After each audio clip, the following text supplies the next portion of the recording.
more inspiration surrounding our Sizzix Floral Wreath craft box. So you may have seen myself and all the other designers put up videos surrounding this craft box, and we did it for last month, and this is our June box. So you're probably already aware what's in the box, but I will quickly run through it anyway. So you've got all these lovely bold coloured cardstocks. You get one sheet of each of those. You get the lovely Ivory cardstock set. So you've got like glitter, mirror, pearlized, soft touch card, and you get 2 each of those. And then the dies that you get the oval framelits. So you get all of those sizes there. And then the main die is obviously this lovely wedding wreath die, and that comes with, I believe, 7 dies in there, 6 dies, sorry, yeah. And there's different elements on there.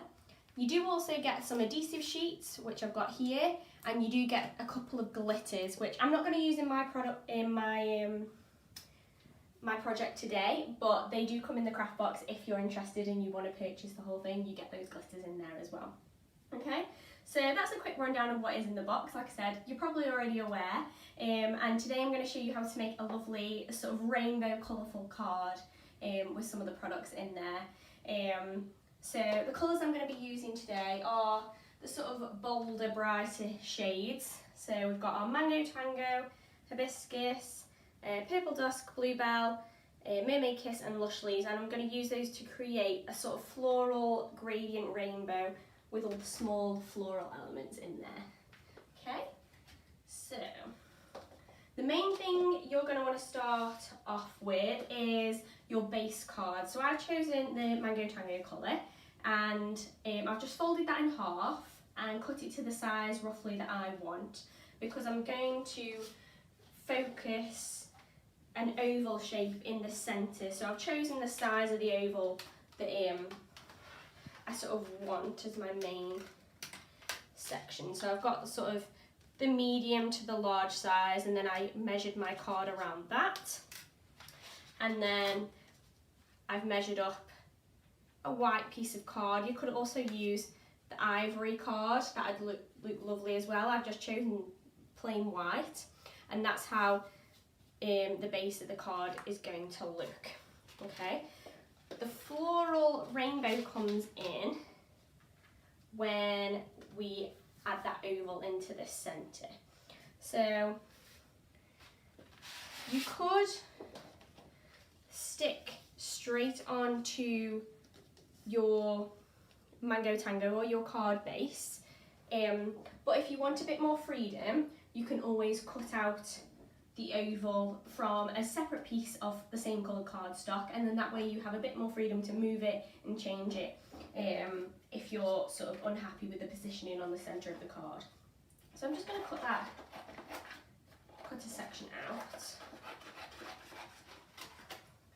like so, and I'm going to use the largest oval. So I'm going to put that through the machine.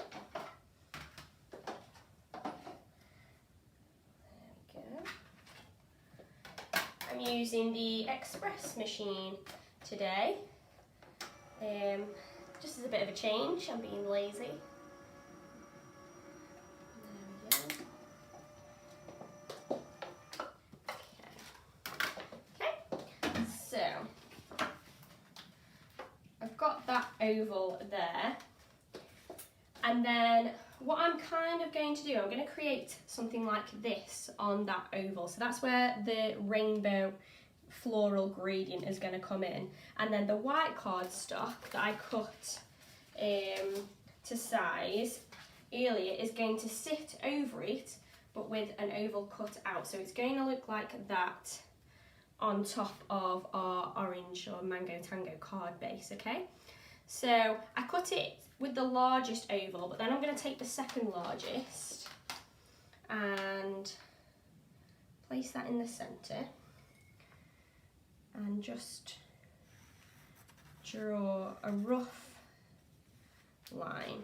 Okay, so now I know that I kind of want my flowers to sit within that circle, or work within the medium circle because that's what's going to show through, because that's the size that I'm eventually going to cut out of the white cardstock. Okay, so it's going to be like that. Okay, so once you've got that, you now obviously want to add those lovely florals. So the couple of sections I've taken, or the couple of dies from the wedding wreath die I've used, are all of the separate floral elements. So you get the big wreath, which is all of the leaves, and then you get the flowers separately to put on top, which is great because you can use them without the wreath. So I'm going to use these, and I'm going to cut them out from several pieces of cardstock. Now you could cut them with or without adhesive sheet. Obviously something like this, which is eventually going to wrap up to be a rose, you're not going to use the adhesive sheet on, but you could get away with using the adhesive sheet on the more flatter flowers. It's completely up to you. Okay. So I'm going to cut some of those out using, I'm going to do the red, the orange and the green as the top colours. And I might attach some of the Sizzix adhesive sheet just to the back of one. I'll do it so that on the back of the orange actually, so you can see how the adhesive sheet would work. Okay, so I'll cut that out.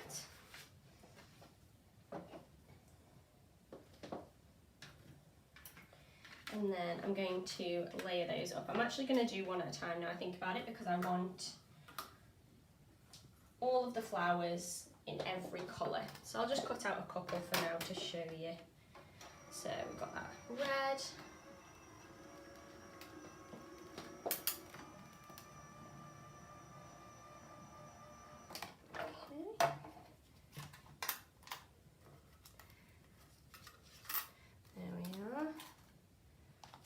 all of those, they cut out straight away. I'm going to add those to the pile that I've already got of all those flowers pre-cut. And then I'm going to cut the orange. But I'm not going to cut that rose out because I've stuck the adhesive sheet on the back of this one, so this is just going to be flat flowers. Okay.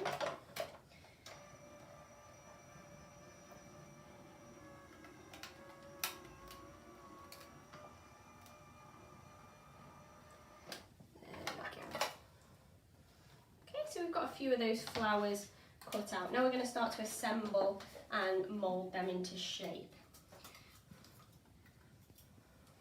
And I've got some with adhesive sheet on the back, so some with the white on the back, and then some without. So it's completely up to you whether you use that or not. It is really handy for the flatter flowers particularly.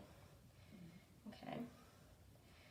Okay, to adhere and mould these together, I am going to need something that isn't on my table that I'm going to very kindly ask my cameraman to get. So just the Sizzix glue to the side, if you could pass that to me. There we go, my handy cameraman. So you're going to want your express glue or any kind of glue to adhere your flowers together and adhere them to that orange or that mango tango cardstock, okay? Before we do that, you want to mould some of your flowers. So if you've got one of our paper sculpting kits, now it does come in a set. I've seen a few comments about like what I use to sculpt the flowers. So it does come with this foam pad and these tools that have like silver balls on the end, and that means that you can work your flowers and create extra shape. So if I get something flat here, and you can, because it comes in several different sizes, it's great depending on what size your flower is. So say for a medium flower, I can use the medium one and instantly you get that lovely shape. Say for, if I get a smaller one, use the small one like so. Yeah, that does also come with the tweezers and the scissors, so it's a great little kit to have. If you don't have that, that's absolutely fine. you can just sort of take it in your hand and pinch it slightly, and that'll give you the same kind of effect, just maybe not as rounded. So there you go. So I'll piece a few of these together, and I'll also quickly show you how I mould those roses as well. Okay. And it's totally up to you guys how you layer these flowers. Just kind of go with what you think is best. You just kind of want a collection of every colour and of different sizes as well, so make sure you're using the smaller ones because they're going to be great. What am I doing? I want a centerpiece. There we go. They're going to be great, like I said, the small ones for filling in those sections. I'm actually going to use the tweezers just to put that in place a little bit better. There we go. Okay. Now, with the rose, it's also going to be really handy to have this paper sculpting kit, because I think I've shown several times how to put this together, but with this kit and with this particular tool on the end, it makes it really easier to wrap these flowers up. So you just literally slot it in like so and twist. And just keep twisting. Give it a pinch, flatten it to the base, which is there. Let it unravel a touch and then just pop your glue on. And I'm just going to put it on that foam pad and give it a press. Don't worry that you're squashing the rose, because it actually helps to push the petals outwards. Okay. I have obviously got a few of these with the adhesive sheet on, so if I just maybe quickly showed you how I did that. So say I've got the two larger ones. You can sculpt them with this adhesive sheet, it's still exactly the same. But say for this one,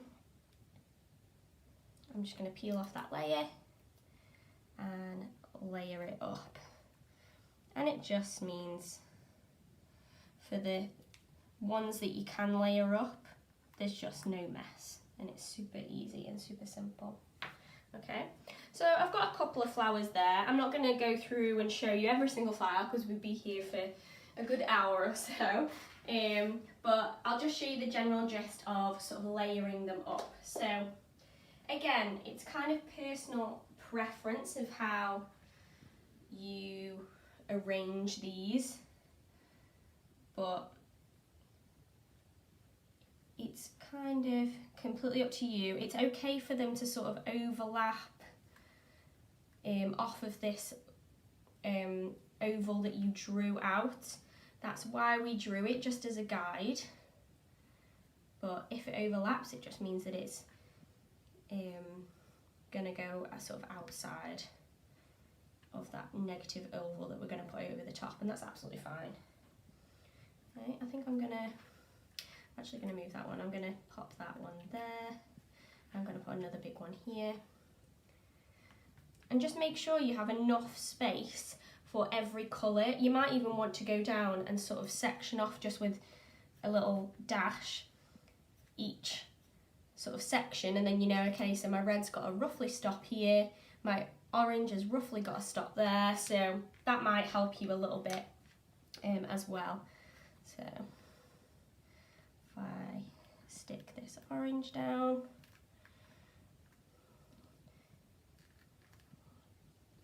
and just keep going.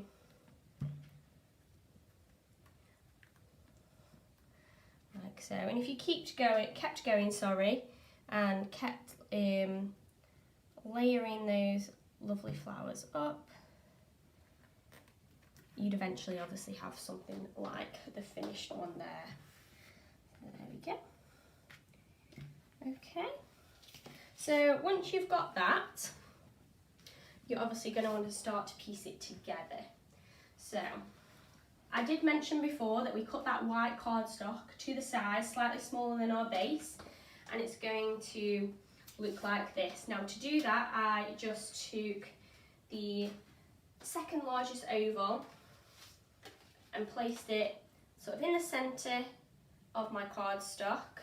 You could even use some maker's tape to keep it in place when you put it through the machine. And I put that through the machine and got that in the end, okay? Now, to make sure that it was sitting in the correct position, I placed it down and then again drew that oval out onto the back, so I now know exactly where that has got to sit, okay? So that's why I did it on that separate piece of cardstock, because just in case those didn't line up perfectly, this just gives us a little bit more freedom. Okay, so I'm going to glue that down again just with some express glue. So that's safely there, and then we're going to layer this over the top. Now obviously it's going to slightly raise up because of those flowers, and to keep it raised up I'm going to use some foam tape. I've layered about 4 pieces of foam tape on top of one another to make it high enough that it sits level with those roses, okay? So I've got several pieces that I'm going to stick in the corners and along the edges of the card base. Don't go too close to the edge because there is a slight border, so just be aware of that. And then I've got smaller pieces for the edges, like so. Okay, foam tape is great for this because you can sort of play around with dimension really easily. Put that there. I think I've got one more yet. There we go. So maybe you can see that that is raised, and when I peel that off it's going to stick and create that raised section like so. So I'll peel these off quickly. If you're struggling to get the tape off, this is where those tweezers in that paper sculpting kit might come in handy, or any tweezers that you have that you use for your crafting at home. Okay, yeah, I've took them all off, and then that's going to sit. I'll make sure that's in the right place. I'm going to spin it around so it's facing me, just so it's a bit easier, because I want to make sure it all lines up. And if you've measured everything beforehand, it should all line up nice and neatly, like so. Okay, so we've got that there. Now you can see I've left a sort of little bit of space down the bottom, and that's to add some kind of sentiment. Now on our website, on the I believe the inspiration page, and it's like the free downloadable archive, I think. If you head to that section on our website and pop in your email address down at the bottom, you'll have access to loads of downloadable papers, like printed papers, and lots of sentiments. Now this is great if you don't have a sentiment die set or a stamp set, or you don't want to handwrite it or anything like that. We've already done that for you, and this is completely free to you to use and download. So I've taken one of these, I've taken just one word, so I've just used the Enjoy one, and I used the oval framelit to cut that out. So I've just taken that there, and then I cut out the same oval in Mango Tango. I'm going to adhere them together to make it kind of look like it has that Mango Tango shadow almost. Okay, so I'm going to do it just off centre, like so. Okay, and then I'm going to place that down there. I might even raise that with some foam tape actually as well. But you could just adhere this with the express glue or the adhesive sheets if you cut out the oval with the adhesive sheet attached to the back. completely fine and would work exactly the same. Okay, so that's just going to sit just off centre like so. And there you have your finished card. Okay, so you could totally change it up with those sentiments. The ovals are great because they do give you a centre point, but you could change up whether you're going to have it landscape or portrait. If you're going to have the sentiment underneath, you could change up the colours instead of having that rainbow.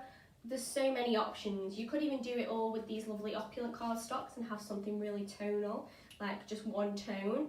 There's so much freedom, and that's the beauty of these craft boxes. We give you everything. We do give you inspiration as well, but there's so many things you can create just from that one selection of products.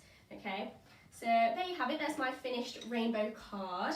But if you did like the products that I use, and obviously you're interested in that Sizzix Floral Wreath Craft Box, make sure to check it out on the website, and check out all the other videos for all the inspiration from myself and all the other designers surrounding the craft boxes if you get one and you're looking for some fun ideas.